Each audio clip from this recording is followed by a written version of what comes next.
নাজিৰাত অতিৰিক্ত ইভিএম সহ জনেল বিষয়াক লৈ উত্তেজনা। হাতীপতি হাইস্কুল ভোট কেন্দ্ৰৰ সন্মুখত সন্দেহজনক অৱস্থা। নাজিৰা বিধানসভা সমষ্টিৰ এলেকাত 12 নং যোৰহাট লোকসভা সমষ্টিৰ প্ৰায় নিয়াৰিকৈ সম্পন্ন হ'বলৈ ধৰা নিৰ্বাচনী প্ৰক্ৰিয়াত হাতীপতিৰ সন্দেহজনক অৱস্থাত জনচক্ষুলৈ আহে অতিৰিক্ত ইভিএম। AS04 AA7848 নম্বৰৰ এখন বগা ৰঙৰ বলেৰো গাড়ীৰ চিটত 4টাকৈ ইভিএম বহুৱাই ৰখা অৱস্থাত প্ৰায় 2 ঘণ্টাৰো অধিক সময় হাতীপতি হাইস্কুল ভোট কেন্দ্ৰৰ সন্মুখত গাড়ীখন ৰৈ থকাৰ বাবে স্থানীয় ৰাইজ আৰু ৰাজনৈতিক দলৰ কৰ্মীৰ মনত সন্দেহ হয়।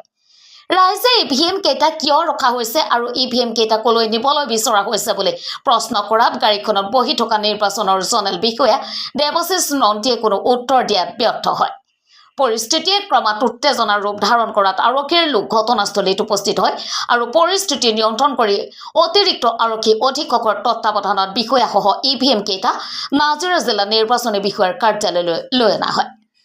আনহাতে হাতীপতি হাইস্কুল ভোটগ্ৰহণ কেন্দ্ৰৰ ভোটগ্ৰহণ প্ৰক্ৰিয়া সম্পূৰ্ণ হৈ প্ৰিজাইডিং আৰু পলিং বিষয়াসকল সেই সময়ত নাজিৰা জিলা নিৰ্বাচনী বিষয়াৰ কাৰ্যালয়লৈ বুলি উলটি অহাৰ বাবে প্ৰস্তুত হৈ আছিল আৰু তেওঁলোকে বাহিৰত সংঘটিত ঘটনাৰ বিষয়ে অৱগত হোৱা নাছিল।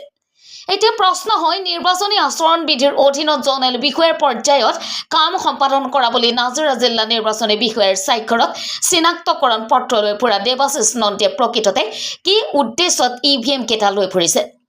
দেশৰ নিৰ্বাচন আয়োগৰ কঠোৰ বিধিৰ বিষয়ে জানিও নিৰ্বাচনৰ সময়সীমা আৰু অনুশাসনৰ ভিতৰত থাকি ইভিএম কেইটা অবাবত সময় নষ্ট কৰি কিয় এটা ভোট কেন্দ্ৰৰ সন্মুখত ঘণ্টা ঘণ্টা জুৰি আন্ধাৰৰ মাজত ৰৈ আছে? নাজিৰা জিলা নিৰ্বাচনী বিষয়ে স্পষ্টতাৰে কি উত্তৰ দিয়ে ৰাইজে তালৈ বাট চাই ৰৈছে। নাজিৰাৰ পৰা দিলীপ হাজৰিকা ৰিপৰ্ট, অসম ৰিপৰ্ট। গোটেই লাখৰো অধিক ইভিএম চুৰ হ'ল। এই চুৰৰ ভিতৰত ইয়াত সোমাই আছে কিটা হয় ছাৰ দাদা, এতিয়া চবফালে ভেৰিফাই হৈ গ'ল। ভেৰিফাই নহয়, এই ছাৰহঁত আহিছে, আমাৰ ঠিকে আছে, আমি ৰুলটো আমি অমান্য কৰা নাই, কিন্তু আমাৰ যিটো সন্দেহ আছে আপোনালোকৰ এই লাখৰো অধিক যিখিনি আছে সেই চিৰিয়েল নাম্বাৰকেইটা আজিলৈকে কিন্তু হেৰি কৰা নাই, মুকলি কৰি দিয়া নাই।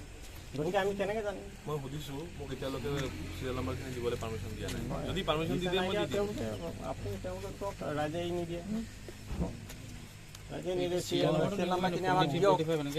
আমি কেনেকৈ জানিম? ছাৰেতো ভালদৰে জানিছে যে লাখৰো অধিক চুৰ হৈছে, কিন্তু চুৰি ইভিএম যে ইয়াত আপোনালোকে সন্দেহ কৰিছে, ঠিকে আছে। আপোনালোকে এটাই চলিউশ্যন দিব পাৰোঁ, আপোনালোকে সন্দেহ দূৰ কৰিবলৈ 2জন মানুহ আমাৰ গাড়ীত বহি যাব। নাই, নিশ্চয় দিম। সুধিব আপুনি, আপোনাক সেইটো পালে কি হৈ যাব? সেইটো পালে কি হৈ যাব বুজি পোৱা নাই। আপুনি কেইটা আনিছিলে? সেইটোৱে আমি পালেই হ'ল। টোটেল আপুনি কেইটা আনিছিলে? চাওক, মই কোৱান্টিটি মোক কোৱাত একো আপত্তি নাই। চিৰিয়েল নম্বৰ মোৰ মুখস্থও নাথাকে। কোৱান্টিটিৰ ভিতৰত চাওক, মোক ৰিজাৰ্ভ 2টা ছেট দিছিলে, মই ভিভিপেট 2টা ৰিপ্লেচ কৰিলোঁ, বাকীখিনি থাকি গ'ল। ভিভিপেট 2টা শেষ হৈ যোৱাৰ কাৰণে মোক আৰু এক্সট্ৰা লৈ ল'ব ক'লে, কিয় ভিভিপেট যদি আকৌ ক'ৰবাত বেয়া হৈ যায় আকৌ দিব লাগিব। সেইটো কাৰণে মই আকৌ নাজিৰা গ'লোঁ, আকৌ ল'লোঁ, আকৌ কেইটা ল'লোঁ, আকৌ 2টা ছেট ল'লোঁ। 2টা ছেট কমপ্লিট নহয়, ভিভিপেট 2টা ল'লোঁ আৰু বাকী এটা কমপ্লিট ছেট, এটা অকল ভিভিপেট এক্সট্ৰা ল'লোঁ। তাৰপিছত মোক ষ্টেণ্ড বাইত ৰাখিছে, ক'ৰবাত যদি বেয়া হয় মই যাম। আৰু অকল বেয়া হোৱা মই যাম বুলি নহয়, মোৰ কাম অকল ৰিপ্লেচ কৰা নহয়, মই জোনেল অফিচাৰ হয়। ছেক্টৰ অফিচাৰৰ যিমানখিনি দায়িত্ব যে গোটেইখিনি PS তেওঁৰ আণ্ডাৰত ছেফলি পাবগৈ লাগে, জোনেল অফিচাৰৰ সিমানটোৱে দায়িত্ব আছে। এনেকুৱা নহয় যে পলিং হৈ গ'ল মই গুচি যাম। ৰিপ্লেচমেণ্ট কৰোঁতে আপুনি কোনো যে ৰিপ্লেচমেণ্ট কৰিলে তাত আপুনি নাম্বাৰটো নোট নকৰে নেকি যে মই কোনটো চেণ্টাৰত কোনটো ৰিপ্লেচমেণ্ট কৰিম? মেচিনত নাম্বাৰ লিখা আছে, মই যেতিয়া ৰিপ্লেচ কৰিলোঁ মই তাত নাম্বাৰটো নিজে লিখিছোঁ, সেইটো কৈছোঁ। আপুনি একো নাই বুলি কৈছে। মইতো কৈছোঁ ব্লেংক ফৰ্ম দিছে, মই নিজে লিখিছোঁ নাম্বাৰবোৰ, মইতো ক'লোৱে। নহয় ছাৰ, একচুৱেলি মই আপোনাক একদম সাধাৰণ কথা এটা কওঁ, আপুনি ভোট কৰোঁ, আমাতকৈ উচ্চ শিক্ষিত লোক।